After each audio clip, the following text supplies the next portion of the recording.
In this video, I'm going to go over question 2 on the MyAP homework.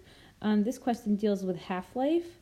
For further explanation, you should read, and even if you feel like you understand, I really encourage you to read pages 612 to 614 in your textbook. It'll really be helpful. So the question says, gaseous cyclobutane undergoes a first-order reaction to form gaseous butadiene. At a particular temperature, the partial pressure of cyclobutane in the reaction drops to 1/8 its original value in 124 seconds. What is the half-life of this reaction? So our important information, first-order reaction. That's really important because that tells us that the half-life doesn't change throughout the reaction. If the half-life is 50 seconds, it takes 50 seconds to react half of our reactants. Then once we're after 50 seconds, it'll take another 50 seconds to react another half. So every time we cut the reactants in half, it's going to take the same amount of time because it's first order.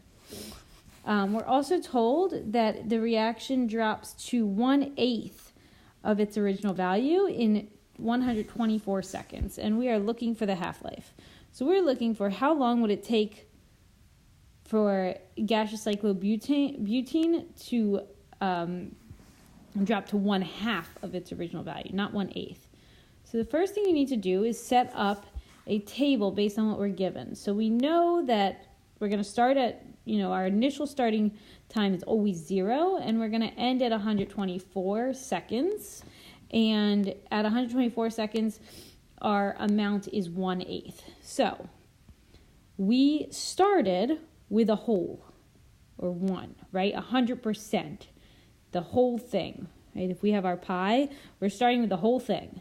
After 1 half-life, all of this has reacted, so we're left with 1/2. Okay, so at 0 half-lives, we have the whole thing. After 1 half-life, we have 1/2. After 2 half-lives, we would have 1/4. Okay, so after 3 half-lives, we have 1/8. So that's 3 half-lives later. So each half-life, each time that it takes to cut our amount in half is an equal amount of time. So all we need to do is we take the 124 seconds, okay, and that is the time for 3 half-lives. So we divide that by 3 half-lives. Sorry, I had to squeeze in that S. And then we get 41.3 seconds, and that's per half-life. So this is the length in time of 1 half-life. This equals 1 half-life. So let's just check our answer.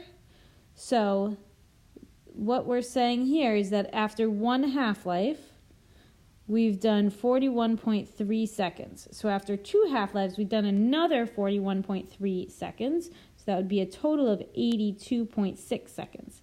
And after 1 more half-life, we've done another, the reactants have reacted for another 41.3 seconds.